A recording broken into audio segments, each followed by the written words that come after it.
Ini baru saja disambung, baru saja dilem.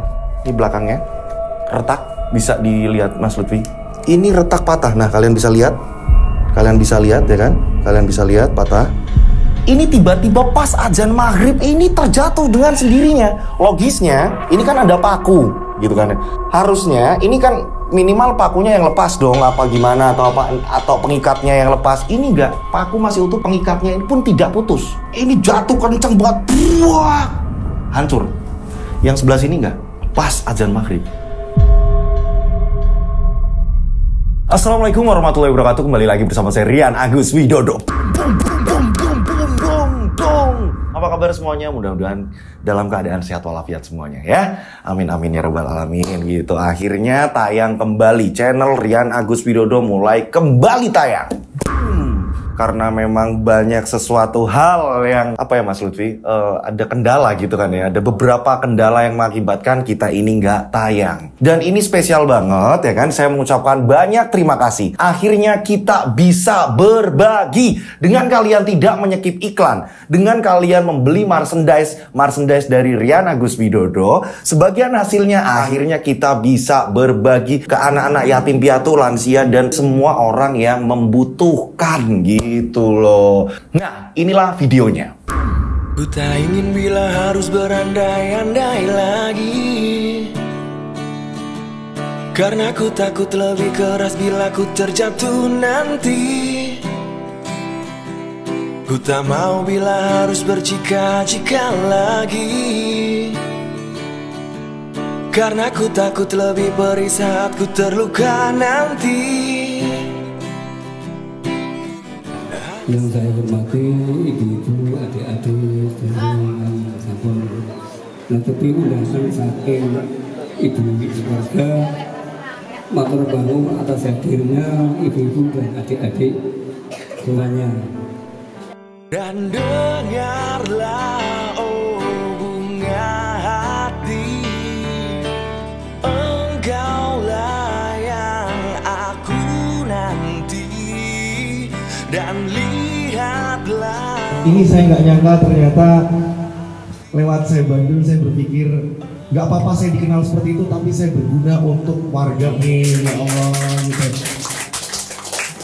Dan matur nuwun semuanya, saya senang sekali bisa kumpul sama semua saudara-saudara di sini gitu ya. Sumbangan ini semua ini bukan atas nama saya pribadi dan keluarga gitu, akan tetapi atas nama tim juga, atas nama subscriber saya juga yang memang ada yang di Indonesia, ada yang di luar negeri segala macam gitu, ikut berbagi, ikut memikirkan gitu, ikut memikirkan semuanya gitu. Kalau nggak dimulai dari kita siapa lagi gitu. Di sini kita bukan semata-mata karena apa ya, demi dengan apa, tapi insya Allah semoga itu menjadi apa ya, hal yang rutin bagi kita semua.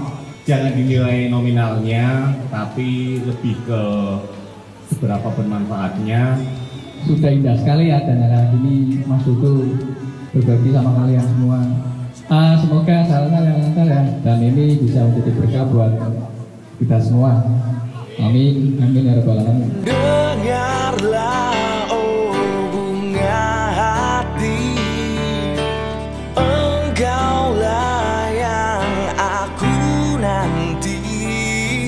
Dan lihatlah oh bunga hati, engkaulah yang aku cari.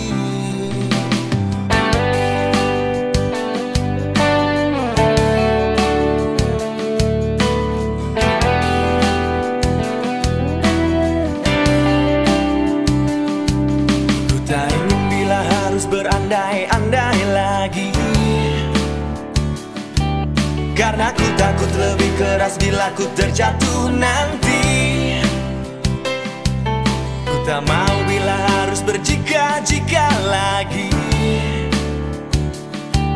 karena ku takut lebih perih saat ku terluka nanti. Nah itu tadi ya kan, mudah-mudahan berbagi kita kali ini ya kan bisa bermanfaat untuk adik-adik kita, untuk saudara-saudara kita gitu loh. Saya bangga banget, saya seneng banget, seneng. Ini atas namanya bukan hanya saya, keluarga dan tim saja gitu. Ini semuanya, seluruh subscriber juga. kita menonton ikut berbagi juga. Oke, pastikan semuanya udah absen. Untuk cerita kali ini, saya akan menceritakan pengalaman yang saya alami sendiri dengan tim. Kenapa kok kita ini banyak kendala dan gak tayang? Ini saya akan menceritakan apa yang terjadi beberapa hari menjelang santunan. Seolah-olah ya kan, yang saya rasakan dengan tim, banyak ujian, banyak rintangan, banyak halangan ketika mau menjelang acara sumbangan. Saya juga bingung ketika hari-hari menjelang santunan bener-bener penuh dengan ujian. Sampai ibu masuk rumah sakit. Mulai dari kiriman telur busuk yang ada jarumnya, mulai diagnosa dokter, dan bahkan tim ini dibuat kacau. Tim RAW ini dibuat kacau. Seperti apa ceritanya?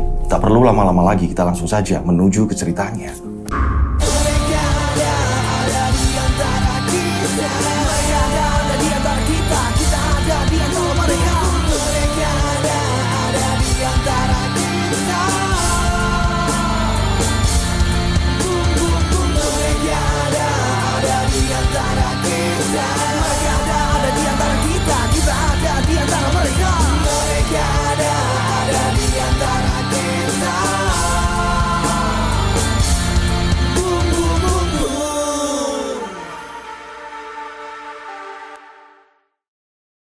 Di sini tidak ada yang disamarkan. Ini kejadiannya bener-bener keluarga RAW gitu. Keluarga timnya RAW juga semua terlibat di dalam kejadian ini. Saya menceritakan beberapa hari menjelang pembagian santunan. Beberapa hari menjelang santunan, tim ini kan kumpul ya kan.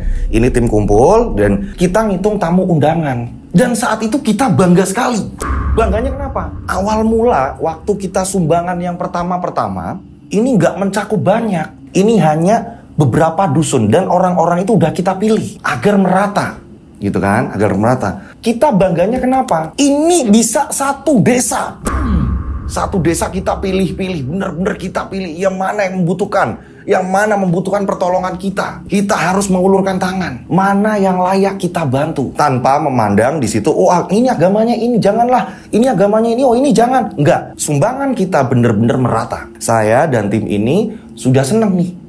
Ya kan, udah seneng. Nah, pendataan selesai pada waktu itu, kita akhirnya kembali ke kayak aktivitas biasa. Ya kan, ada tim yang memang ada editor gitu kan, ya editor ada Mas Abril gitu, ada Mas Adi, ada Mas Lutfi, ada Mbak Anggita, semuanya ini lagi bertugas gitu, seperti biasa. Nah, pada saat itu, karena memang kita ini belum menentukan hari kapan pembagian itu dilaksanakan gitu kan, belum lagi kebetulan ini di rumah ini lagi ada tukang gitu, membetulkan rumah gitu, lagi direnov gitu, agar nanti ketika ada pembagian atau apa, kita ada tempat layak gitu, ada tempat yang layak. Rencana memang itu kita bikin panggung kecil-kecilan biar acara pas pembagian ini bisa dipakai. Ternyata ini karena memang cuaca lagi nggak menentu, kadang hujan kadang nggak, ini membuat pembangunan terhambat. Itu akan tetapi terus berjalan. Tim memutuskan ya udah nanti acaranya kita adakan di depan rumah dulu sementara, sembari nunggu tempat yang direnovasi itu jadi. Siapa tahu di bulan kemudian ya kan, berapa bulan kemudian yang akan datang nanti kita bisa bikin lagi di tempat yang pas gitu kan. Nah, dikarenakan waktunya belum ditentukan, ibu saya ini ditelepon mbak saya, Bu ke Magelang dulu toh Bu.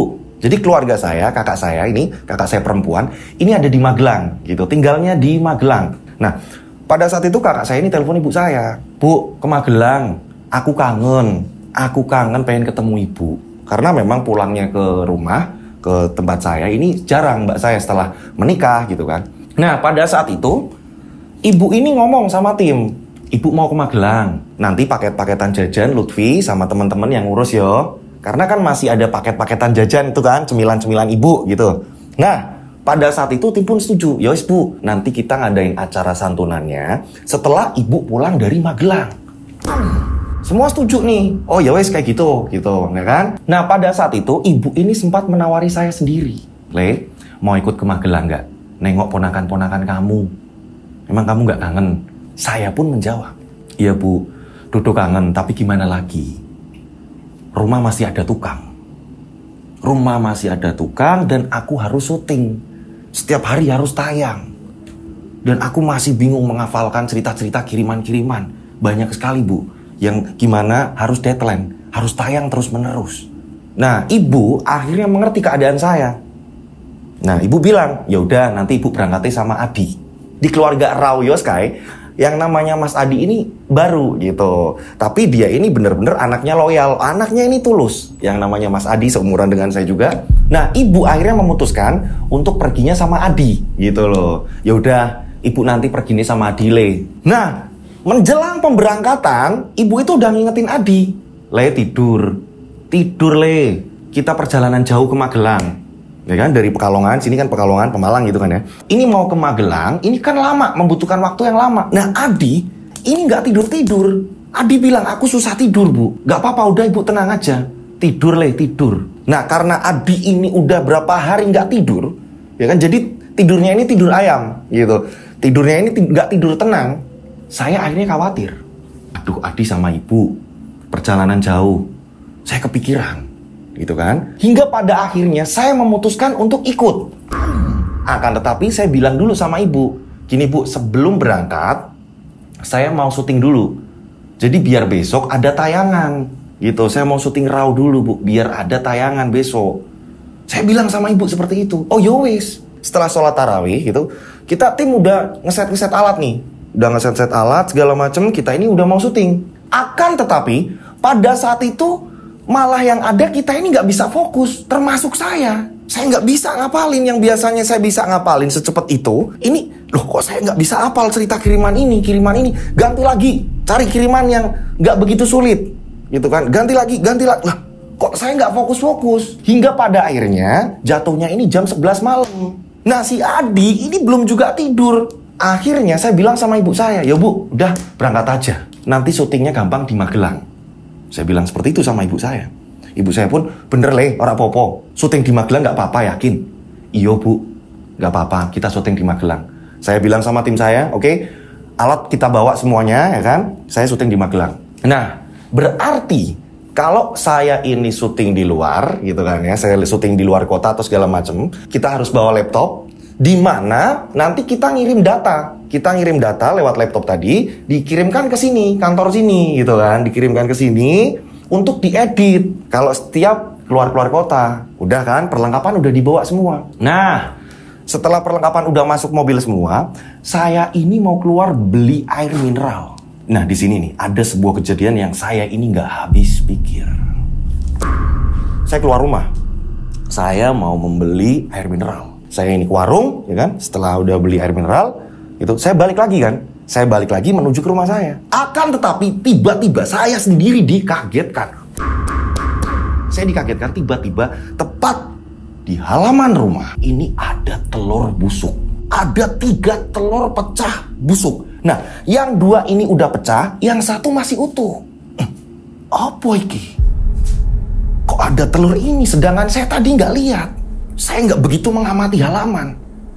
Nah, pada saat saya mau masuk, loh, kok ada 3 telur ini di halaman rumah saya, depan rumah saya.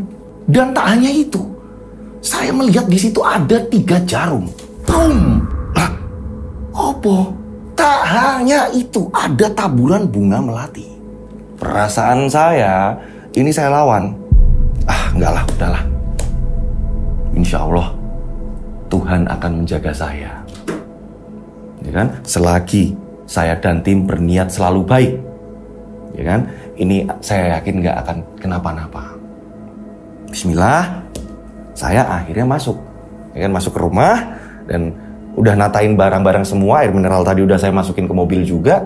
Saya ngomong sama tim, ya kan, saya pamitan, saya mau berangkat, gitu. Saya ngomong sama Lutfi, saya ngomong sama Mas Abril, saya ngomong semuanya, teman-teman yang ada di situ. Saya dan ibu berangkat. Berarti yang berangkat itu 3 orang. Ada ibu, ada saya, dan Mas Adi, gitu. Alasan kenapa saya ikut karena memang Mas Adi ini nggak tidur-tidur. Pikir saya biar saya ini bisa nemenin di perjalanan. Apalagi bawa ibu saya. Saya nggak tega. Yang ada ketika mereka jalan tanpa saya bakalan kepikiran, gitu kan. Akhirnya kita jalan. Saat jalan, ini otomatis melewati 3 telur tadi, gitu. Mobil keluar melewati 3 telur tadi. Nah, kurang lebih berapa kilo dari rumah? Mungkin kurang lebih baru 5 menit perjalanan. Baru 5 menit menuju ke Magelang. Saya ini cerita sama Mas Adi dan ibu. Bu, aku kok perasaannya ada yang gak enak. Lah kenapa mas? Berhenti sih. Berhentilah mobilnya, ya kan? Ibu pun tanya, ada apa Le? Tadi kan aku keluar bu, beli air mineral di tempatnya Mbak Rini. Nah saya pulang bu. Pada saat saya pulang saya kaget. Kok ada 3 telur busuk, yang 2 pecah, yang 1 utuh. Di situ ada 3 jarum. Ada tebaran bunga melati juga bu. Apa iku ya bu? Saya menanyakan hal itu kepada ibu juga. Apa iku ya bu? Nah ibu ingat. Le, iki malam apa Le? Lihatlah kalender. Ya kan, di handphone kita lihat kalender, ternyata malam itu malam Jumat Kliwon. Nah jadi malam Jumat Kliwon kemarin, 1 minggu yang lalu gitu, 1 minggu yang lalu kurang lebih. Ternyata itu malam Jumat Kliwon. Kok malam Jumat Kliwon ya Le? Wes ngene wae, puter lagi. Saya berpikir sama Adi gitu kan, gimana menurut kamu? Udah mas, percaya sama Tuhan gitu kan, percaya sama Tuhan. Yang penting kita pulang dulu, kita kencingi. Maaf ya, di sini saya berpikir, wah ini saya harus merusak apa yang sudah saya lihat tadi. Telur busuk lah, apalah segala macam di situ. Saya harus mengencingi itu. Mobil balik lagi nih, karena ibu meminta untuk pulang dulu Le, biar beres sih. Pulanglah mobil. Nah pada saat mobil pulang sampai rumah, ya kan, nggak masuk rumah mobilnya, di depan rumah gitu. Belum masuk ke halaman, jadi di jalanan. Masih di jalanan, saya turun, ya kan. Saat saya turun, saya melihat telur-telur tadi masih ada di situ. Dan saya, maaf di sini ya, ini saya langsung kencingin. Bismillah. Ya tak kencingi. Bener-bener saya pipisin 3 telur, dan di situ ada jarum-jarum segala macam. Saya nggak punya pikiran apa-apa, pokoknya yang jelas saya nggak pernah nakal, saya nggak pernah pengen jahat sama orang, saya nggak ada niatan itu. Mudah-mudahan semuanya baik-baik saja. Nah, setelah itu, saya ini nyamperin Mas Lutfi. Anak-anak ini lagi rembukan. Oh ya, ini nanti besok kayak gini ya, acaranya seperti ini, nanti santunan kayak gini, pembagiannya seperti ini, agar tidak berebut, nanti kayak gini. Anak-anak lagi meeting seperti itu, pas saya datang lagi gitu kan ya, pas saya datang lagi, mereka kaget. Mas Lutfi nyamperin saya. Loh kok balik mana tuh? Ono sing keri apa piye? Ada yang ketinggalan apa gimana? Enggak Lut, coba kamu sini, aku mau ngomong sama kamu. Mas Lutfi saya tarik, gitu kan? Mas Lutfi saya tarik, saya ajak ke depan. Pada saat Mas Lutfi saya ajak ke depan, saya kasih unjuk. Iki apa maksudnya? Menurut kamu bagaimana? Tapi ini udah saya kencingi. Jadi ini terlihat acak-acakan. Menurut kamu gimana? Saat itu Mas Lutfi juga sama seperti saya. Kok ada keanehan kayak gini ya? Tapi udahlah, kita positive thinking. Ya udah. Terus menurut kamu gimana? Ya udah, nanti tak kencingi aku juga. Mas Lutfi bilang seperti itu. Ya wis, aku titip anak-anak, kalau ada apa-apa, ya kan, kabarin. Nah bapak juga di rumah, tapi bapak saya belum ngasih tahu ke bapak gitu, karena memang bapak ini karena udah sepuh, bapak ini nggak bisa ikut jalan-jalan jauh gitu. Bapak juga nggak kuat dingin, jadi ke tempat mbak ini jarang. Kalau bapak ini, kalau memang udah kangen banget baru kesana gitu. Nah karena saya takutnya di kesehatannya bapak ini terganggu atau gimana, akhirnya memang saya memutuskan untuk berangkat saja sama ibu dan Adi. Bapak di rumah dan teman-teman tim, oke? Akhirnya kita jalan, jalanlah kita ke Magelang. Ada keanehannya apa? Ibu kalau naik mobil gitu kan ya, berkendara atau apa, kadang naik motor juga gitu kan ya. Ini kalau kenceng-kenceng ibu takut, pasti bilang, lele pelan, ibu nggak mau cepet-cepet, ibu nggak mau buru-buru. Akan tetapi pada malam itu, Adi bawa mobil kenceng ya kan. Ini sama sekali ibu nggak memperingatkan. Yang biasanya ibu ini takut atau gimana di perjalanan terlalu kencang bawa mobilnya atau apa segala macam. Ini tumben banget ibu ini diam, duduk di belakang, saya di depan. Justru saya malah nanyain Mas Adi, "Kowe kok terlalu buru-buru kayak gitu? Bawa mobilnya kok kamu terlalu buru-buru kayak gitu?" Mas Adi pun bilang, "Udah Mas, biar cepet sampai." Loh, kamu ngantuk toh? Aku nggak ngantuk Mas, beneran. Dari kemarin-kemarin aku susah tidur. Mas Dudu lihat sendiri toh. Aku ini kayak bener-bener susah untuk tidur. Ya tidurnya kayak tidur aja Mas. Bingung aku. Ini jawaban dari Mas Adi. Nah karena saya khawatir, saya terus mengingatkan. Ya udah, nanti di rest area gitu kan ya, di rest area atau tempat kopi atau apa, kita berhenti, kita ngopi dulu. Ya udahlah Mas, nanti. Ternyata, ya kan, ini saya perjalanan jauh juga ikut tertidur. Saya justru malah tidur duluan. Ibu tidur, saya tidur. Mas Adi mengendarai mobil ini bener-bener kenceng. Dan yang awalnya ada perjanjian, nanti kalau ngantuk kita minggir, kita beli kopi segala macam gitu kan ya. Ini nggak, sampai tiba-tiba di Magelang. Nah, kok nggak kerasa? Tiba-tiba dibilang, Mas, wes metekan Mas, Bu, Mas, Bu, Mas, udah mau sampai ini, udah mau sampai. Bangunlah kita, lihatlah alun-alun Magelang. Oh iya, nggak kerasa aku ini tidur kayak baru sebentar, tapi kok tiba-tiba udah sampai. Lah kok tekan di, kok udah sampai? Iya Mas, kalian tidur nyenyak kok. Sampai sana karena ini udah sahur gitu kan ya. Ibu langsung ditawarin, Mbak, ayo Bu sekalian aja makan, takutnya keburu imsak. Nah, saya tanya, Eno sama Bima di mana, Mbak? Ponakan saya ini 2 gitu kan. Yang pertama namanya Bima, yang kedua namanya Eno gitu kan. Nah, Mbak saya bilang, udah pada sahur terus langsung pada bubuk. Nah, saya ini langsung ke atas. Karena mereka ini kamarnya ini ada di lantai atas gitu. Ada 2 lantai kan. Lantai 2 nih, mereka ini ada di lantai 2. Nah, saya naik ke atas. Nah, karena saya kangen sama ponakan-ponakan saya, ya kan? Saya langsung masuk ke kamar mereka. Nah, karena mereka kamarnya masing-masing gitu kan. Yang pertama saya masuk ini ke kamar Bima. Ternyata Bima ini lagi main game. Bima ya kan, ini kelas 1 SMP. Gitu. Saat itu saya langsung masuk ke dalam kamar. Kak, lagi apa? Om datang kapan? Ngobrol-ngobrol kan, ya gitu kan. Setelah itu, saya langsung menuju ke kamarnya Eno, gitu, adiknya. Dia ini masih SD, gitu. Saya masuk ke kamar Eno. Eno sudah tidur, gitu. Nah, saat Eno udah tidur, karena saya rindu banget, saya langsung meluk Eno. Saya peluk-peluk kan, saya cium-cium, saya peluk-peluk. Ini Om datang nih, Om datang nih, Om datang nih. Nah, Eno, dia ini tiba-tiba ngerasa kesal aja. Ah udah Om, ngantuk Om. Eno mau tidur sana Om, jangan tidur sini Om sana. Nah tapi saya karena memang kangen gitu kan, saya masih jahilin dia. Nah saya ini nggak ngeh kalau pintu ini saya masih kebuka gitu, pintu kamarnya Eno ini masih kebuka. Ternyata di dalam kamar Eno ini itu ada kucing. Nah memang keluarga kakak saya gitu kan, ini pecinta kucing gitu, suka sama kucing. Ini namanya kucingnya ini Mulki. Sejarah kucing Mulki ini ditemukan di depan rumah dalam keadaan yang memang bener-bener nggak kerawat. Kucing itu sangat menyedihkan sekali. Dirawatlah sama keluarga kakak saya. Nah, ternyata pada hari itu, gitu kan ya, pada hari itu, kucing itu habis operasi karena ada benjolan di perut. Dibawa ke dokter hewan gitu kan. Habis dijahit perutnya. Agar tidak kemana-mana, ini ditaruh di kamarnya Eno. Tidur bareng Eno. Nah karena saya nggak ngerti di situ ada kucing kan, saya masuk aja gitu kan. Saya lupa menutup pintu. Saat itu kucing keluar. Nah Kak Bima, ya kan kakaknya Eno, tahu. Om ada Mulki di situ Om ada Mulki, nanti Mulkinya keluar. Mana Mulki? Ya kan pas saya cari ternyata emang benar Mulki lari. Nah kakak saya, ya kan ibu dari mereka ini, kakak saya ini bilang itu habis dari rumah sakit, ada benjolan di perut kucing itu. Ternyata si Mulki kucing itu, dia keluar rumah. Turun keluar rumah.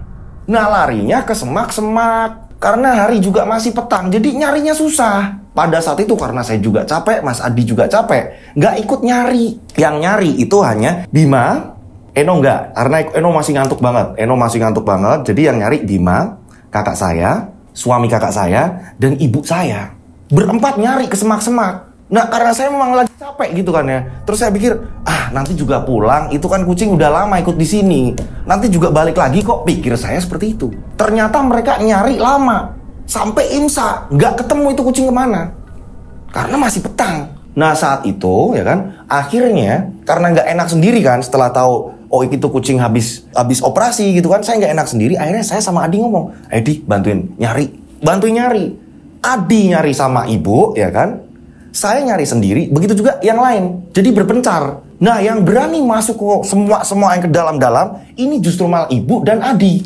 Gitu. Ibu dan Adi ini nyari. Sana-sana semak. Nah, saya karena tahu, oh ini pasti larinya nggak jauh-jauh dari rumah. Masih petang, ini kucing rumahan. Nggak mungkin jauh dari rumah. Saya turun, saya nyari. Dan pada akhirnya, mereka tidak menemukan. Dan saya sendiri justru yang menemukan. Saya melihat kucing itu diam dan matanya ini tersorot ketika saya membawa senter handphone. Nyala. Ya kan? Oh ini. Kak Bima, ini kucingnya ada di sini. Dan gak lama kemudian Bima datang ke situ, langsung digendong Bima. Aman, ya kan? Aman. Masuklah ke rumah. Gak ada apa-apa. Saya pikir masih wajar-wajar saja kok. Aman. Udah.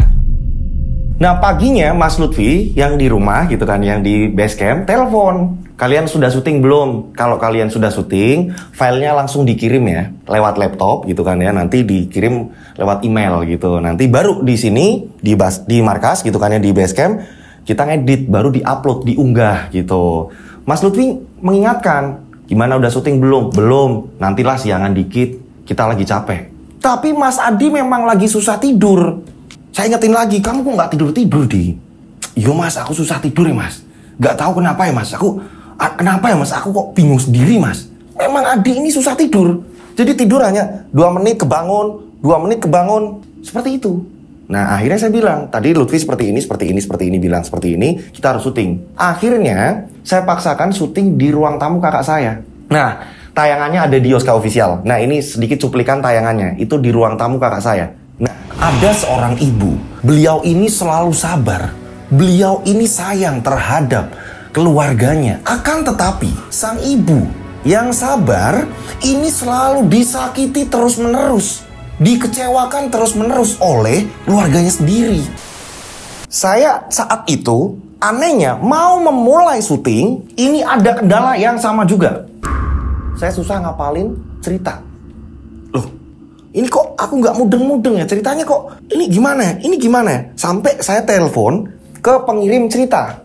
Karena saya sering seperti itu. Ketika saya nggak mudeng, saya bakalan telepon untuk memastikan ini urutannya benar atau tidak, Kak. Nah, ketika pengirim cerita sudah menerangkan, ya, ini loh Kak, ceritanya kayak gini. Udah kayak gitu Kak. Udah saya hafalin gitu, saya udah telepon juga. Anehnya, ketika udah mau syuting, saya berapa kali ini salah. Saya udah pembukaan gitu kan ya, Assalamualaikum warahmatullahi wabarakatuh. Kembali lagi bersama saya Rian Agus Widodo. Boom gitu kan. Nah, ini saya mau memulai cerita. Loh kok susah. Udah cut dulu. Tenang dulu. Kita mulai lagi. Mulai salam lagi kan. Anehnya ketika mau masuk ke cerita, ini bener-bener saya ngeblank. Kok kayak gini sih? Mas Adi yang saat itu menggantikan Mas Lutfi sebagai kameramen, karena Mas Lutfi ini ada di Pemalang kan, di base camp sini gitu kan. Ini sampai Mas Adi bilang ke saya, Mas kok tumben sih kamu kayak gini Mas? Aneh Mas, biasanya kamu langsung nyantel gitu kan ya, kamu itu langsung bisa ngerti, oh ini urutannya kayak gini. Ini tumben Mas. Ya udah, tenang dulu. Ya kan? Ini juga puasa. Udah tenang dulu, oke? Hingga pada akhirnya saya menenangkan diri sejenak, saya berdoa, begitu juga dengan Mas Adi. Ayo ulang lagi, kita pelan-pelan ya kan. Kita pelan-pelan, kita syuting mulai, ayo. Dan pada akhirnya berhasil. Tayangannya udah saya tunjukkan ke kalian tadi ya kan, di channel Yoska Official. Nah, karena memang syutingnya ini sudah mau menjelang buka puasa gitu kan, akhirnya kita kepikiran, gini aja, ibu dan keluarga ini kan lagi mau ngajak makan di luar gitu, makan di luar yang ada pendopo-pendoponya gitu kan. Ini fotonya saya pernah upload di Instagram. Nah, akhirnya kita ini mau nusul karena ibu dan keluarga ini udah pada di sana.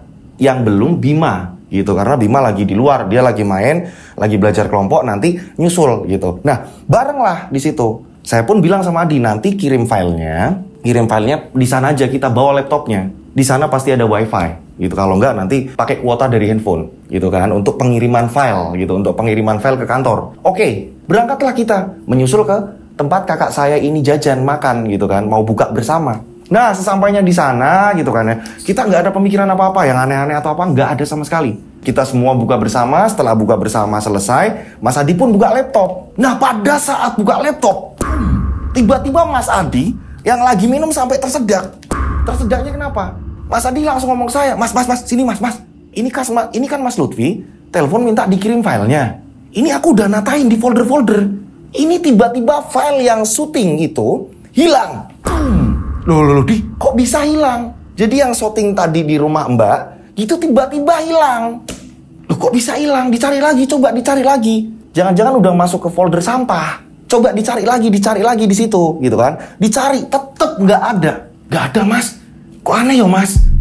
Aduh, masa iya kita harus syuting lagi, Mas? Coba ditengok di kamera, udah kehapus semua belum? Adi bilang, Mas, memori yang dari kamera kan ini lagi nancep di laptop, Mas. Udah saya lepas. Lah iya ya, kok aneh. Paniklah saya sama Adi. Jadi harusnya kita menikmati acara di situ bareng keluarga. Saya sama Mas Adi, ini justru malah yang kepikiran, ya habis ini berarti syuting lagi. Yang tadi siang berarti gagal. Saya dan Adi ini pasrah, udahlah berarti syuting lagi. Harus syuting lagi, berarti nanti libur lagi tayangan. Kan seperti itu. Kalau saya nggak syuting, berarti nggak ada tayangan gitu kan. Nah, Mas Lutfi, ini telepon. Gimana kok belum dikirim? Gimana kok belum dikirim? Kita menjelaskan bahwa file itu hilang. Ini yang saya bilang. Seolah-olah ini di sini kayak nggak ada kepercayaan. Nggak tahu kenapa tiba-tiba Mas Lutfi seperti itu. Ini yang saya pikir, ini tim kok kayak dibentrokin gitu sih. Mas Lutfi bilang, kok kalian kayak gitu? Jangan lupa kerjaan juga dong. Ayolah kerjasama. Kita juga mau ngedit di sini. Kita harus kirim juga ke Mas Abril. Mana? Coba filenya seperti apa? Kita menjelaskan. File hilang. Sabar. Ah, gimana sih? Ayolah, kita juga deadline. Kita harus tayang. Nah, saya mikir, loh kok kayak gini sih? Mas Lutfi nutup telepon. Nah, Kandi, taunya kita di sini seneng-seneng. Anak-anak tim ini kayak nggak cuma Mas Lutfi, tim-tim yang lain gitu kan ya. Ini juga berpikir seperti itu. Wah, jangan-jangan mereka di sana hanya seneng-seneng. Singkat cerita, sampailah di rumah mbak saya lagi. Saat di rumah mbak saya lagi, buka laptop gitu kan ya, dicari lagi sama Adi. Ya ampun, mudah-mudahan ketemu. Ya ampun, mudah-mudahan ketemu. Ini kita lama sekali hanya ngakalin itu. Kipi. Ini gimana? Udah malam nih posisinya ya kan. Udah malam, ini gimana di? Iya, ini gimana Mas nih? Lagi bingung nih, bingung. Saya bilang sama Sadi, biasa tenang sejenak. Berdoalah saya dan Mas Adi. Berdoa, saya mohon ya kan, Tuhan jauhkanlah kami dari godaan-godaan ini, ujian-ujian ini gitu, yang berat ini, mudah-mudahan kita bisa melewati. Karena sebentar lagi kita mau mengadakan acara santunan. Jadi harus dari sekarang saya ini mempersiapkan. Tuhan, tolong lancarkanlah niat kami.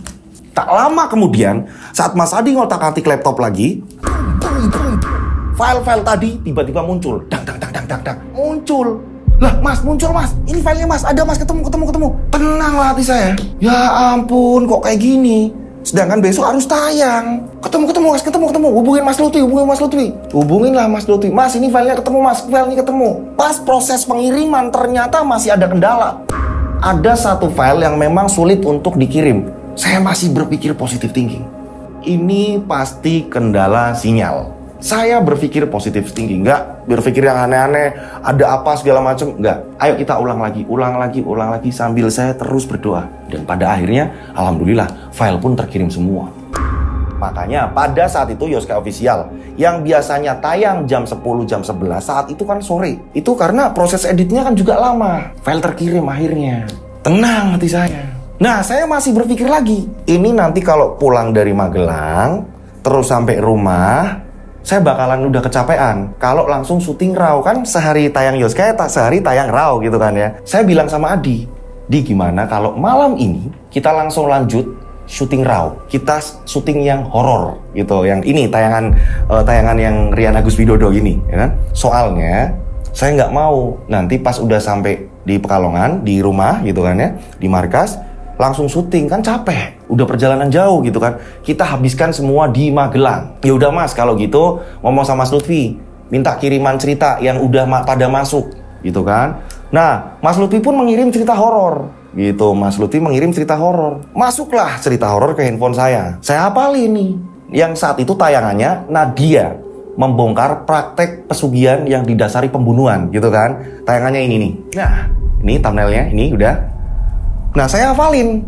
Nah, setelah hafal, saya bilang sama ibu, Bu, kira-kira kalau syuting di sini gimana ya, Bu? Malam-malam kok nggak enak sama tetangga. Karena nggak ada peredamnya kan, nggak ada studionya. Nanti kalau saya bum, takutnya ganggu tetangga gitu kan. Karena kan posisinya udah malam.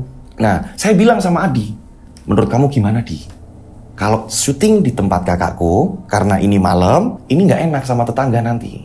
Apalagi mereka harus istirahat, gitu kan? Karena jam 2, jam 3 kan mereka harus sahur. Kalau kita udah berisikin dari sekarang, mereka nggak bisa istirahat. Nah, karena kita udah mikir lama, itu malam, kurang lebih jam 12 malam, kita belum syuting. Yang seharusnya jam 12 malam atau jam 11, kita ini harus udah meluncur pulang, balik lagi ke sini. Akan tetapi karena belum syuting, saya PR lagi kan di otak saya. Ini kalau jam 12 malam aja belum syuting, ini saya sampai di rumah terus langsung tiba-tiba syuting. Wah, capek banget parah. Udah di apapun yang terjadi, kita cari lokasi. Kita keluar yuk. Muter-muter. Sampai di alun-alun Magelang. Saya muterin, kan ada pohon beringin itu di tengah-tengah kan. Saya muterin di situ. Udah, wah kayaknya udah nih pasti. Sini duduk sini aja, kita mulai syuting di sini. Mas Adi udah nyalain kamera. Ayo mas, udah hafal ceritanya? Udah. Tapi sebentar, saya hafalkan ulang kembali gitu kan. Karena saya sering seperti itu ketika udah mau tag gitu kan, udah mau syuting, saya kembali menghafalkan gitu. Kembali menghafalkan sejenak, udah hafal baru kita tag gitu kan. Nah, pada saat mau tag gitu, tiba-tiba kamera mati.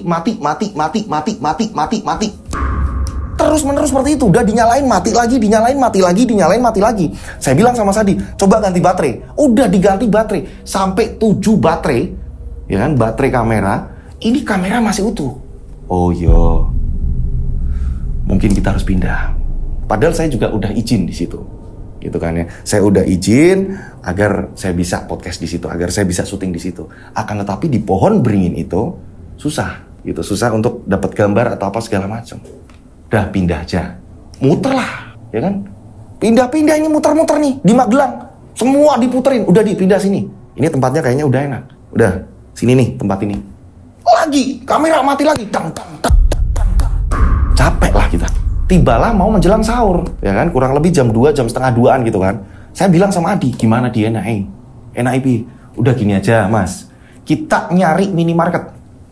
Kita nyari minimarket di situ. Nanti saya izin sama yang punya minimarket. Saya mau izin mas. Saya mau izin. Ini nanti mas duduk syutingnya di depan minimarket. Nah setelah kita sudah menemukan yang pas nih, minimarket yang pas. Wah ini udah pas ini terang gambarnya gitu kan. Ini di pinggir jalan juga. Udah kita turun aja. Mas Adi ngomong sama penjaga minimarket. Dan mereka memperbolehkan. Malah orangnya ini bilang, gak apa-apa mas, kalian nemenin saya mas, nemenin saya jaga. Nah kebetulan memang yang jaga ini sendirian. Ya mas gak apa-apa, saya malah seneng ditemani. Soalnya saya jaga sendirian. Sendirian ini. Gak tahu temennya kemana, gak memperjelas gitu kan ya. Nah setelah itu Adi juga ngomong kan, minta listriknya mas buat penerangan cahaya.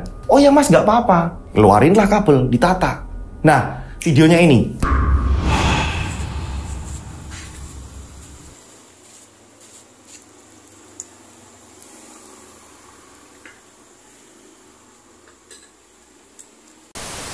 Nah saat itu kita nyiapin, saya juga ikut nyiapin karena hanya 2 orang, saya nyiapin. Ngeset-set alat, ngeset-set kursi, terus lampu, udah kita mulai nyalain gitu kan ya. Mulailah kita syuting. Saya syuting, pembukaan seperti biasa. Assalamualaikum warahmatullahi wabarakatuh. Kembali lagi bersama saya Rian Agus Widodo. Seperti itu kan. Tiba-tiba kamera ini mati lagi. Lah kok mati lagi mas? Lah coba mas nyalain lagi. Mati lagi. Pada saat itu nggak tahu kenapa tiba-tiba otak saya terkontaminasi. Terkontaminasinya apa? Jadi kan kalian pernah lihat nggak di media sosial gitu kan ya, mengenai ada CCTV yang di depan minimarket biasanya ada perampokan atau apa segala macam gitu kan ya. Kalian sering nonton kan di handphone kalian gitu kan.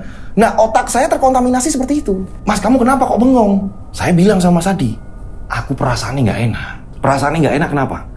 Yang saya pikirkan, yang saya takutkan saat kita lagi syuting, ya kan? Mobil ada di situ juga, kamera segala macam, alat-alat segala macam ada semua. Nah, yang saya takutkan tiba-tiba bukannya hantu yang saya takutkan, ini melainkan yang saya takutkan ini perampok gitu loh. Coba kalau perampok datang tiba-tiba menodongkan senjata tajam atau apa segala macam, halu saya sampai ke situ. Kita ini bingung melawannya. Sementara saya masih pakai alat-alat kayak clip on, terus Mas Adi juga fokus ke kamera, Mas Adi juga fokus ke lampu, lighting, segala macam, cerita. Dan mobil juga anehnya tak bisa dikunci. Mobil yang biasanya lancar dikunci, ya kan, nggak ada kendala, mobil ini nggak bisa dikunci. Makanya saya ketakutan.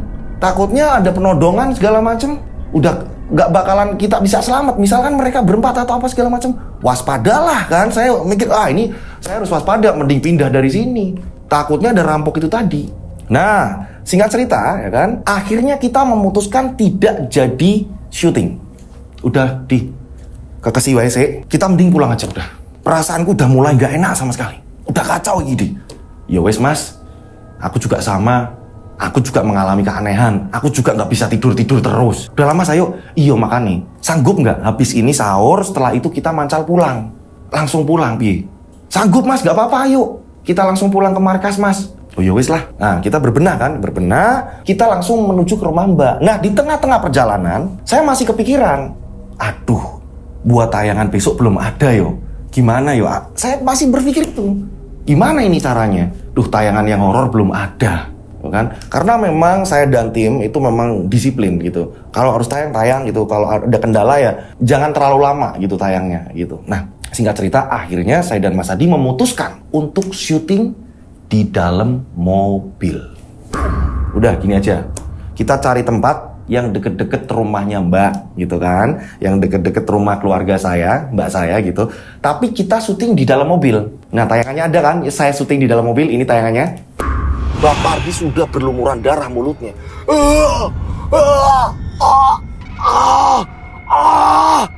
Mbak Pardi kenapa? Mbak,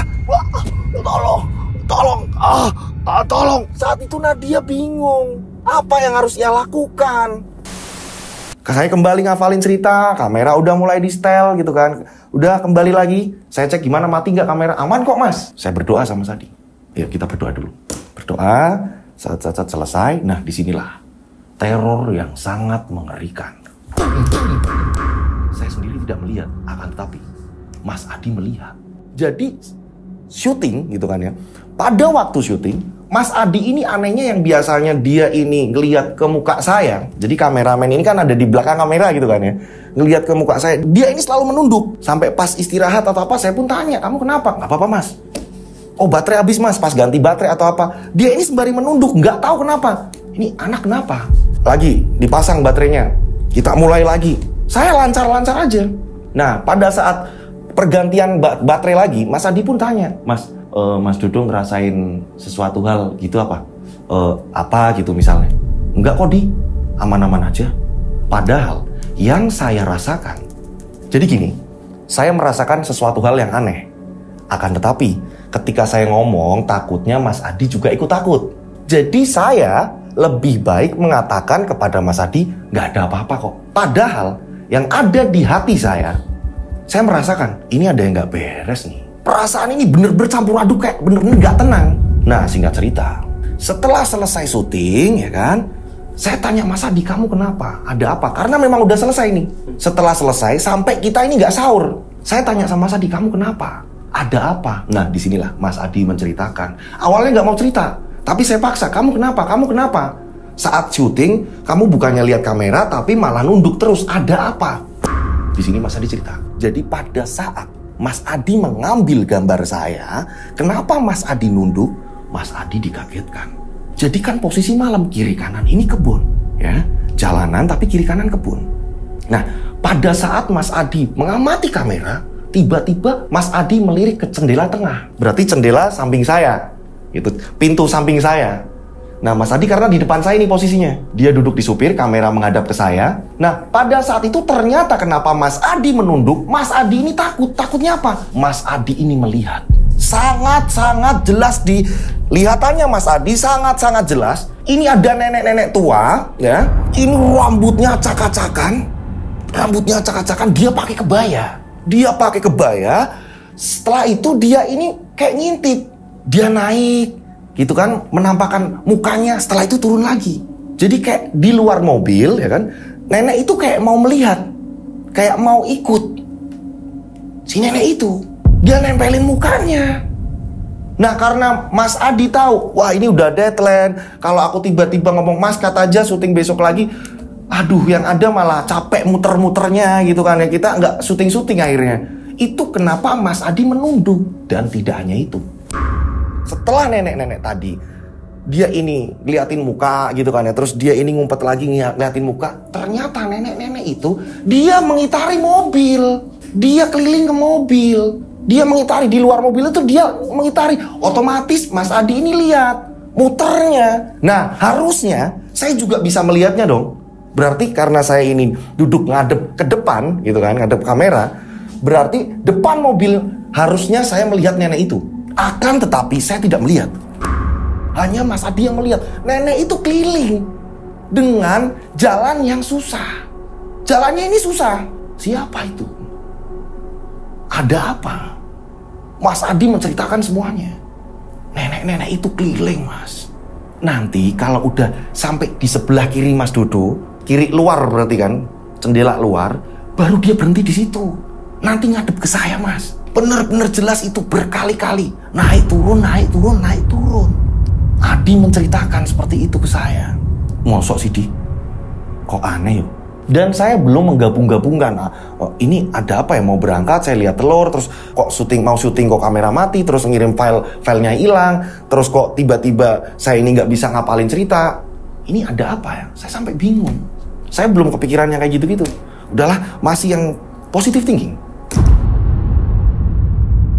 Nah, singkat cerita gitu kan ya. Setelah semuanya selesai, kita memutuskan untuk pulang gitu kan. Nah, di tengah perjalanan gitu, yang biasanya saya bilang ibu ini kalau pas bawa mobilnya ini kenceng, ibu ini takut, ini ibu biasa saja. Yang jadi aneh, ini Adi ini nggak tidur-tidur. Nah, singkat cerita, sampailah di rumah gitu kan. Sampailah di rumah di sini gitu kan, di markas gitu. Sampai di sini, nggak tahu kenapa, setelah sampainya di rumah, saya ini kaget karena apa? Satu orang pun ini nggak ada kecuali bapak. Jadi tim ini pada nggak tahu kemana. Loh, kok sepi? Nah, saya punya pemikiran, loh, kok apa kayak gini nih? Jangan-jangan ketika saya di luar, mereka juga asik-asikan juga nih di luar juga gitu kan. Nah, saya pulang, saya teleponin satu-satu. Anehnya mereka ini nggak pada aktif. Setelah Lutfi pulang, sempat ada konflik juga. Lutfi pulang ada konflik juga sama saya. Begitu juga dengan Adi, begitu juga dengan tim lain. Pada saling menyalahkan, ini gimana sih? Kok ngasih filenya telat? Lah ini buat ngeditnya gimana? Ini jamnya telat dong, ini gimana kita? Kita ini mau ngeburu acara santunan juga. Ini wah pada ribut. Kamu katanya pernah kayak gini, kamu kayak gini. Wah pada kayak gitu. Saya pun akhirnya menenangkan, sabar. Kita urutkan permasalahan ini. Awalnya kenapa, ada apa? Saya nggak menceritakan global masalahnya. Intinya, di sini akhirnya ketemu bahwa kita ini sedang diadu domba. Ini pasti ada yang adu domba. Karena apa? Ini langsung membuat, ya kan? Saya ini kepikiran, drop. Lah kok kayak gini nih? Kok ternyata saya dibilang seperti ini? Oh loh, kok ternyata kamu juga dibilang seperti ini? Ada yang pengadu dombanya yang menginginkan Rian Agus Widodo dan tim bubar. Bahkan ada kabar. Kami mendapatkan sebuah kabar. Di sini saya nggak ngomong siapa-siapanya. Intinya saya mendapatkan kabar di situ. Nanti lihat saja, Dodo dan Lutfi pecah. Ketika jantung-jantungnya udah pada pecah, mereka akan bubar. Raw tidak akan ada lagi.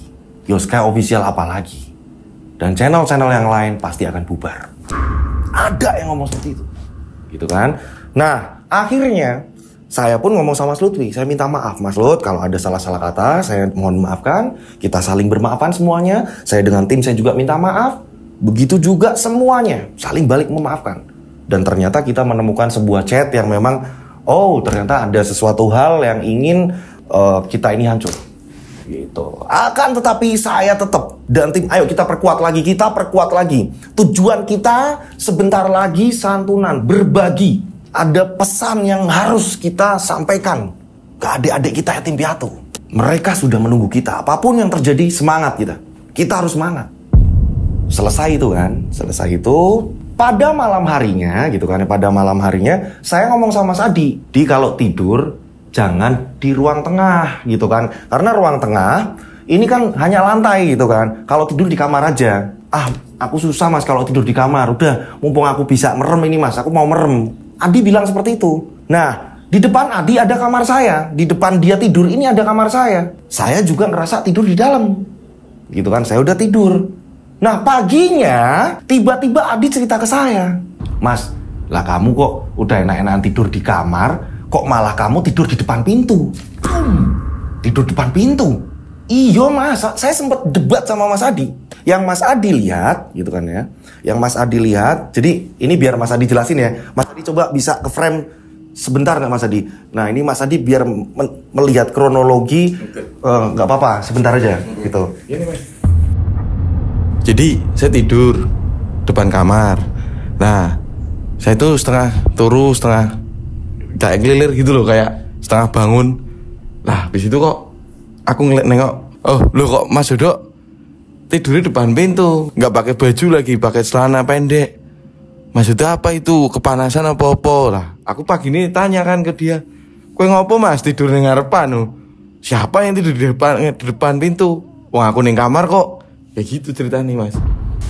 Itu Mas Adi yang melihat sendiri gitu. Jadi dia melihat saya tidur tanpa busana, ya kan?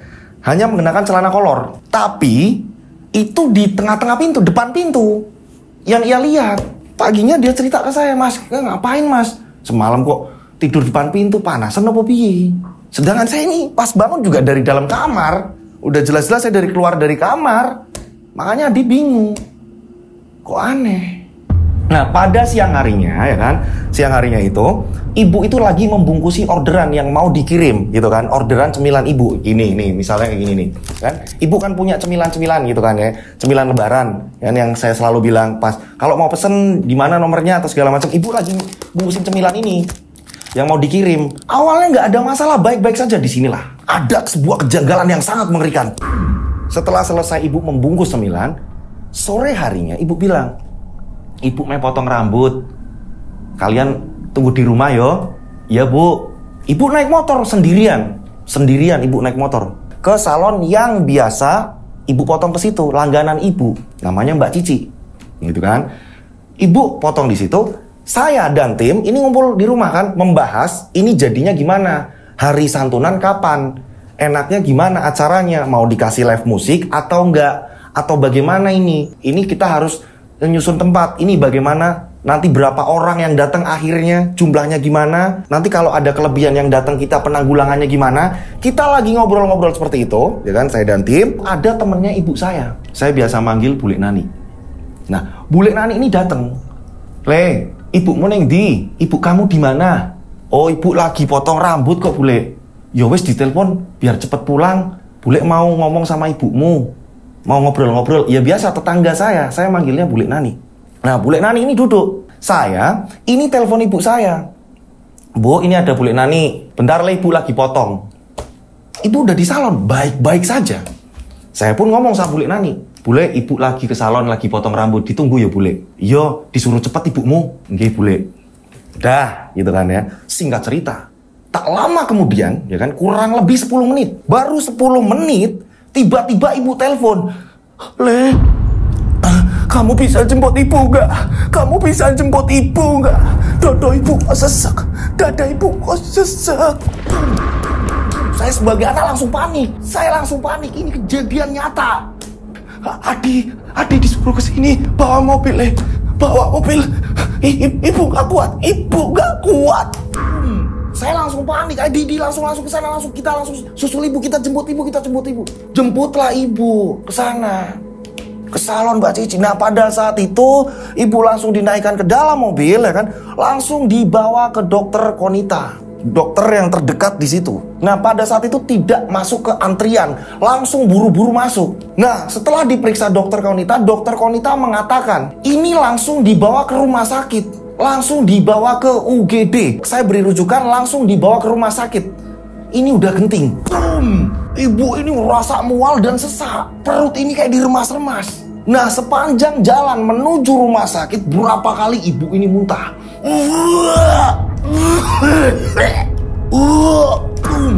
Panik semuanya. Panik. Bener-bener panik.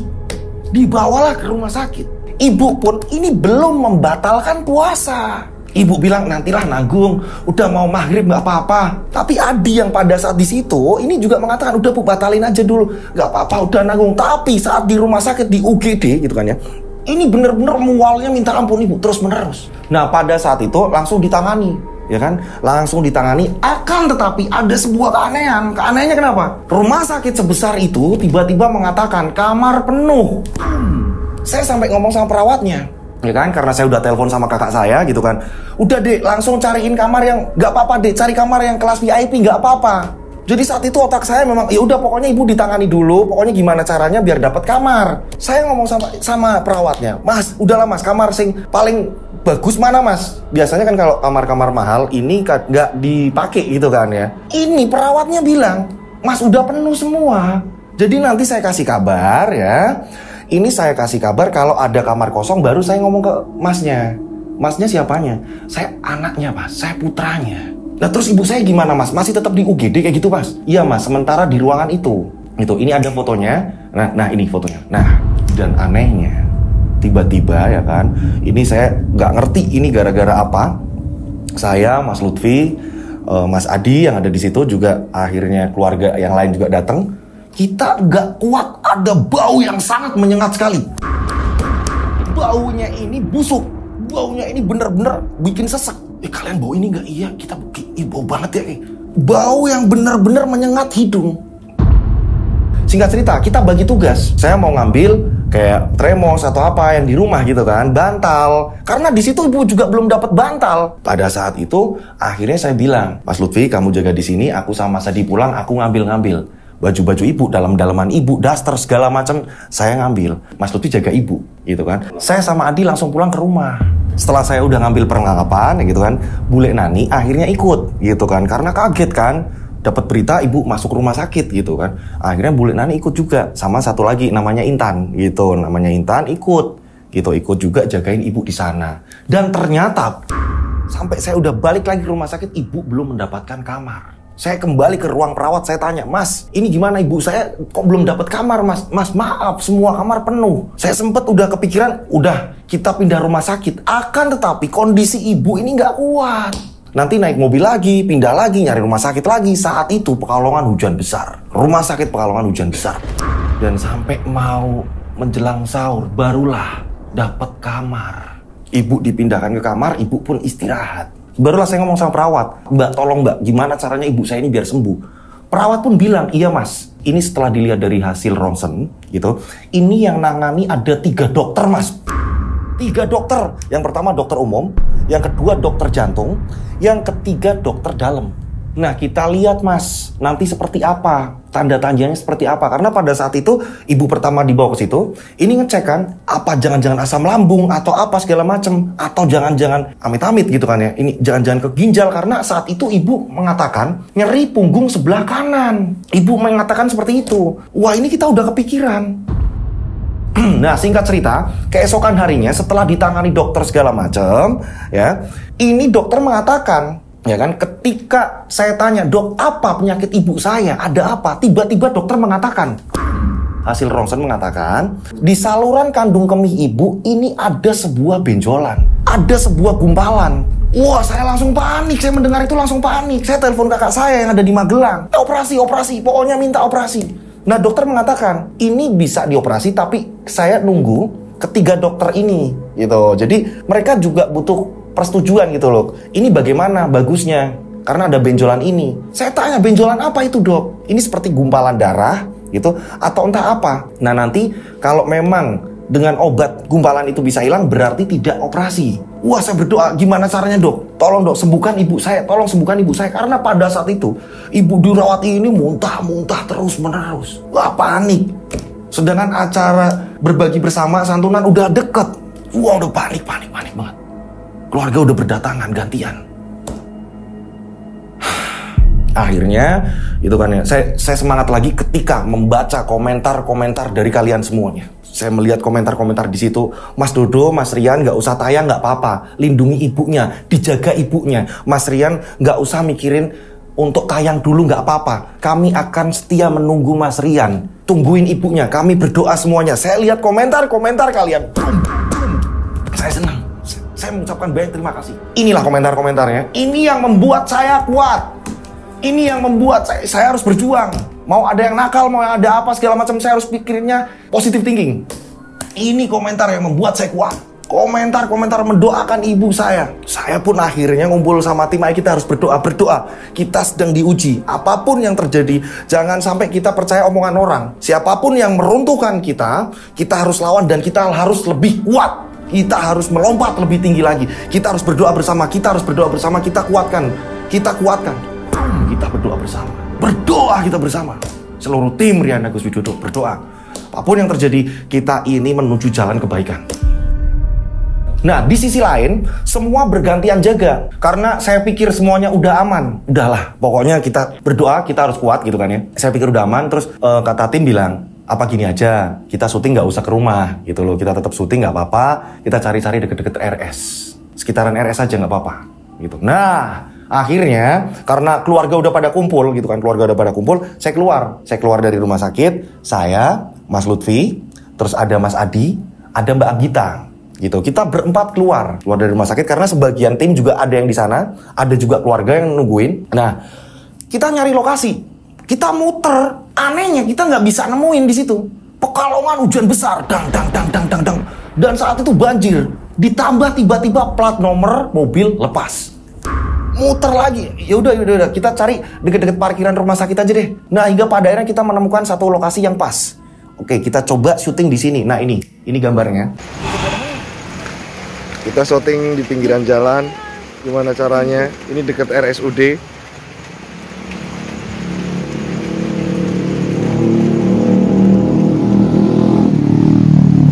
Ini sampai kehujanan, ini ada payung juga. Kita rencana mau syuting di bawah pohon. Wah, akan tetapi hujan kembali deras. Udahlah, udah. Ini udah nggak bisa dipaksakan. Udah. Pokoknya saat ini kita harus bareng. Jangan sampai ada adu domba masuk. Udah, pokoknya kita harus bareng. Akhirnya kita memutuskan untuk tidak syuting. Itu kenapa ya kan? Beberapa hari nggak ada tayangan. Tapi itu tadi komentar tadi menguatkan saya. Kalian semua yang menguatkan saya dan tim saya. Singkat cerita ya kan, ini saat kita sudah berdoa bersama, ya kan, kita memohon kepada Tuhan, ya kan, didoakan juga sama kalian semua yang ada di rumah. Tiba-tiba ada sebuah keajaiban. Saat dokter ini mengatakan, ya nanti keputusan operasi atau tidak nunggu dari ketiga dokter ini gitu kan. Anehnya saat kita ini lagi nunggu keputusan dokter bagaimana, tiba-tiba salah satu dokter keluar dari ruangan dan menuju kamar kami, ya, kamarnya ibu gitu kan. Dokter mengatakan di sini ada keajaiban. Terima kasih Tuhan. Allahu Akbar, terima kasih Tuhan. Dokter mengatakan, Bu, ibu sudah sembuh, ibu baik, ibu sekarang sudah sehat, perbanyak makan enak. Loh dok, terus operasi gimana dok? Benjolan itu udah hilang kok. Allahu Akbar, terima kasih dokter. Saya juga sampai bingung mas. Udah terlihat jelas, itu di ronsen segala macam. Kita akan memutuskan untuk operasi kalau memang benjolan itu harus operasi. Tapi aneh, tiba-tiba hilang saja mas, udah hilang, benjolan itu hilang. Itulah kekuatan sebuah doa. Kekuatan doa kita bersama. Saya mengucapkan banyak terima kasih yang telah mendoakan ibu saya. Seluruh subscriber saya mengucapkan banyak terima kasih, matur nuwun. Terima kasih buat tim saya. Terima kasih buat keluarga saya. Terima kasih buat semuanya. Ibu dinyatakan sembuh. Dan ternyata emang bener ibu kayak nggak lagi sakit. Setelah itu ibu udah normal kembali. Dan disuruh perbanyak air putih. Dah, gitu kan ya. Lega sayang. Nah singkat cerita ya kan, ibu bilang, ibu udah enakan kok. Besok pagi tetap diadakan santunan. Siapa tahu ya kan, ada keluarga yang memang nggak bisa datang karena udah mendekati lebaran, mungkin ada yang mudik atau apa, dipercepat aja acara santunan, berbagi bersamanya ini dipercepat. Ibu mengatakan seperti itu. Padahal pada saat itu memang kita belum memutuskan tanggal berapa, kita masih kebingungan dengan ujian rintangan yang panjang gitu kan. Akhirnya karena ibu memutuskan untuk seperti itu, kita oke, setuju. Nah, kita langsung hubungin dari Pak Lurah segala macam ya kan. Kita menyerahkan data bla bla bla bla segala macam. Ibu udah sehat dan santunan pun lancar. Ya kan, videonya tadi di awal, santunan dengan penuh rasa cinta. Aman selesai. Santunan aman ya kan. Tim menunggu azan maghrib mau buka bersama gitu kan, berarti yang di rumah tinggal keluarga dan tim gitu kan, tim ngumpul gitu kan. Ini tiba-tiba dikagetkan pas azan maghrib. Sebelah kanan saya kalian bisa lihat ya, tempat ini saya angkat ya. Nah, ini baru saja disambung, baru saja dilem. Ini belakangnya retak, bisa dilihat Mas Lutfi. Ini retak patah. Nah kalian bisa lihat ya kan? Kalian bisa lihat patah. Ini jelas. Nah, jelas. Ini dilem. Ini sudah dilem. Nah. Coba lihat. Nah, ini ada yang patahnya juga. Jelas. Sambungan. Jelas. Oke. Ini tiba-tiba pas azan maghrib ini terjatuh dengan sendirinya. Logisnya, ini kan ada paku, gitu kan. Harusnya ini kan minimal pakunya yang lepas dong, apa gimana atau pengikatnya yang lepas. Ini enggak, paku masih utuh, pengikatnya ini pun tidak putus. Ini jatuh kenceng banget, buah, hancur. Yang sebelah sini enggak, pas azan maghrib. Nah, saya meyakinkan ke teman-teman, percayalah ini tidak ada apa-apa. Siapapun yang mau nakal sama kita, siapapun yang mau menghancurkan kita, dengan mau cara apapun, semua sudah dibentengi oleh doa-doa dari anak yatim piatu. Bersedekah adalah benteng dari segalanya. Dah percayalah. Saya bilang sama tim kayak gitu, udah tenang. Tak hanya itu, ternyata ketika saya ke belakang, saya lagi ngobrol sama Bude, ini gelas di meja geser.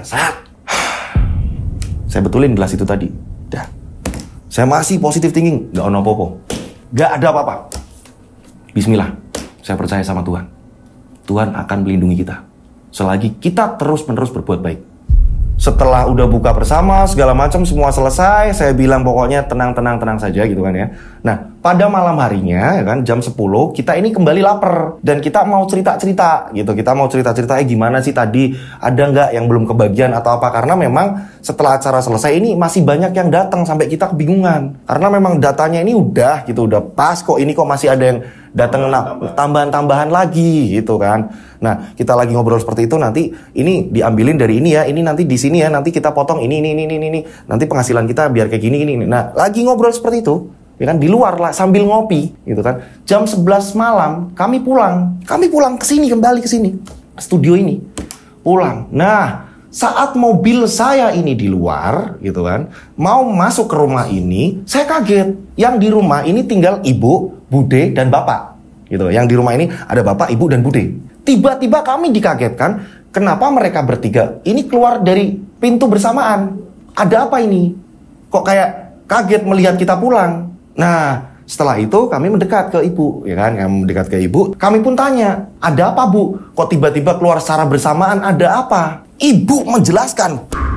Jadi, pas saat kita belum pulang, ya, kita lagi perjalanan pulang, ibu di rumah sama Bude lagi nonton TV. Bapak sedang mengaji. Ibu sama Bude lagi nonton TV. Ngobrol. Tiba-tiba ini ada suara ketukan pintu rumah. Dak. Sejenak hilang. Sopo yo? Ibu ngobrol sama Bude. Sopo yo, De? Gak aneh kok. Gak ono. Ya wis. Tiba-tiba lagi. Dak. Sopo yo, De? Iya ya wi. Ono apa yo? Apa mungkin rombongannya Dodo?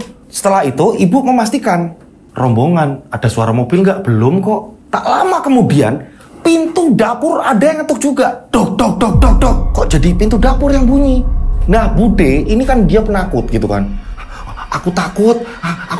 Kamu aja yang buka. Saat itu ibu dan Bude pindah ke belakang. Nengok di belakang, ternyata nggak ada. Saat kembali lagi ke ruang TV, nonton TV, ini tiba-tiba pintu depan kembali diketuk. Dok. Kali ini lebih kenceng. Ini yang membuat bapak yang lagi ada di musola kecil, ya kan? Jadi kita punya musola gitu untuk sholat bareng gitu. Bapak yang lagi ngaji pun ikut keluar karena suara itu sangat kenceng. Dok. Nah, sebelum ibu membuka pintu, ya, ibu itu ngintip di jendela, akan tetapi tidak ada siapa-siapa. Kok nggak ada siapa-siapa? Nah, saat ibu ini mau membuka pintu, tiba-tiba terdengar ada suara geraman. Sangat jelas.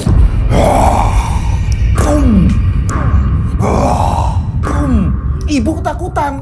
Pada saat itu ibu memperkuat diri, nggak ada siapa-siapa kok. Nggak ada siapa-siapa, atau jangan-jangan tetangga kita. Ibu menyebut Din. Nah, Mas Idin itu adalah tukang kami yang sedang ada pembangunan di situ kan, di samping rumah gitu, ada pembangunan.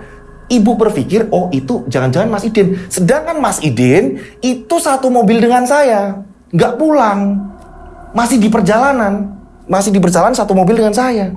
Nah, ibu akhirnya membuka pintu, keluarlah juga sama Bude, nggak ada siapa-siapa. Begitu juga dengan bapak keluar, bapak juga bingung, ada apa tadi? Kok ada suara ketukan pintu kenceng?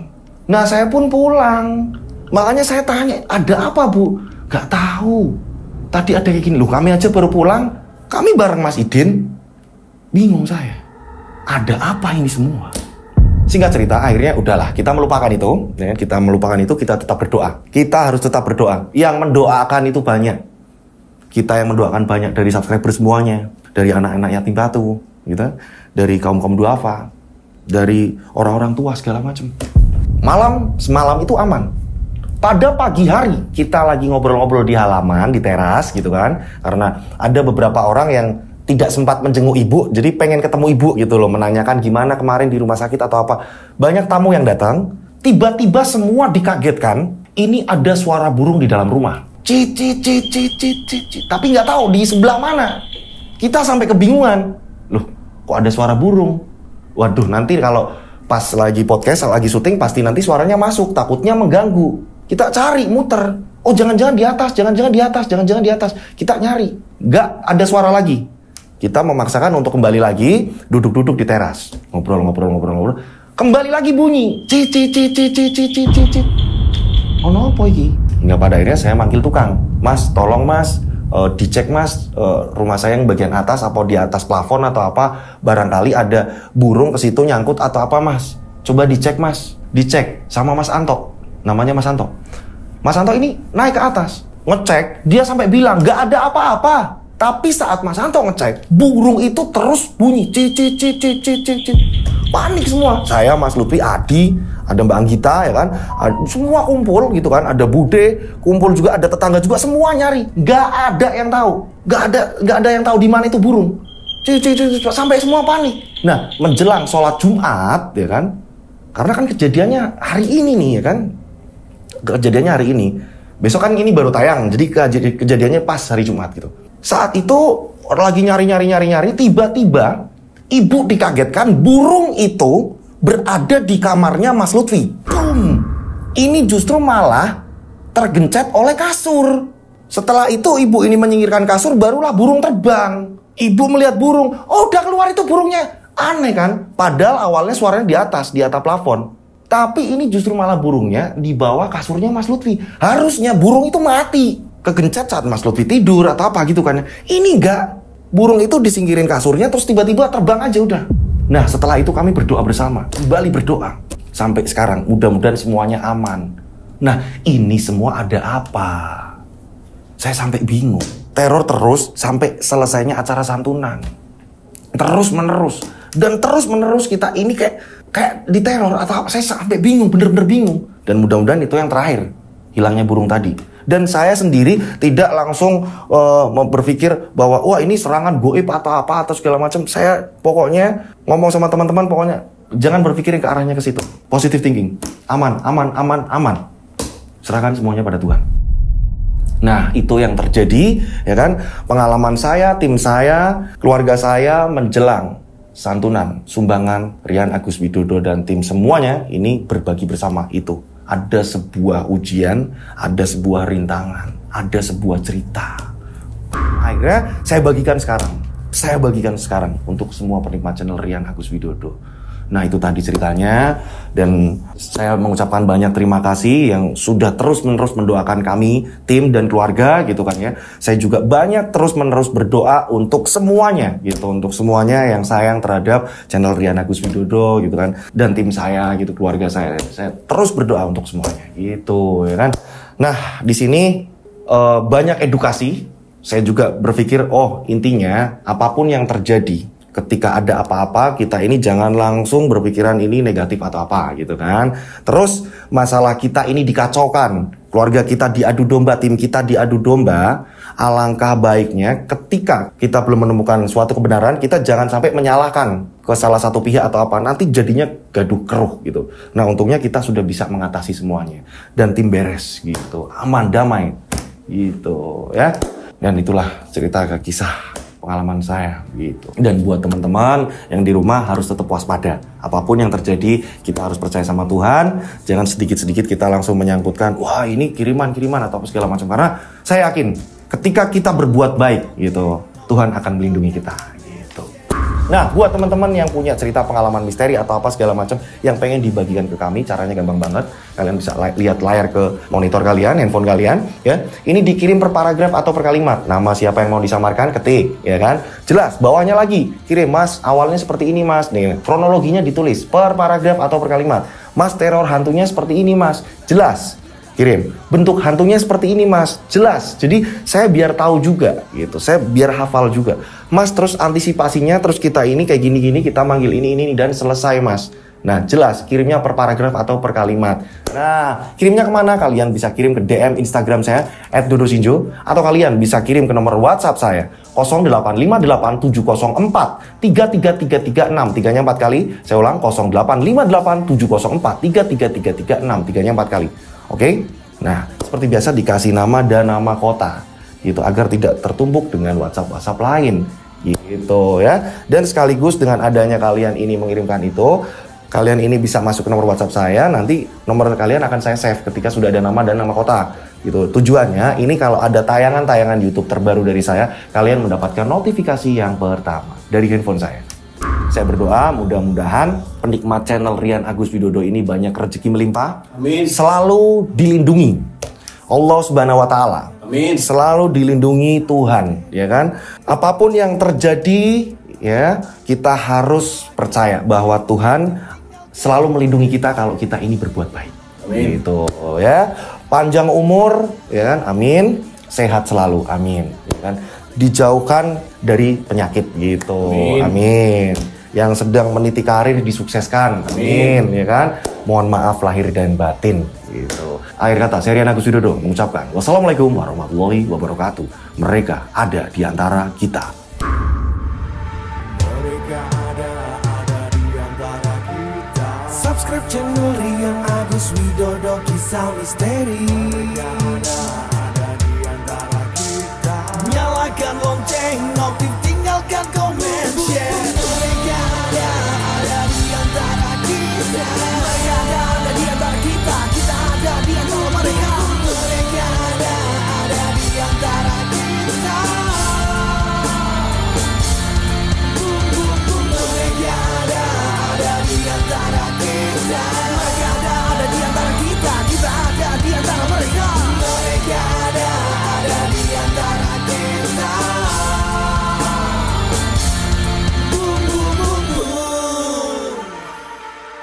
Mereka ada di antara kita. Subscribe channel Rian Agus Widodo, kisah misteri. Mereka ada di antara kita.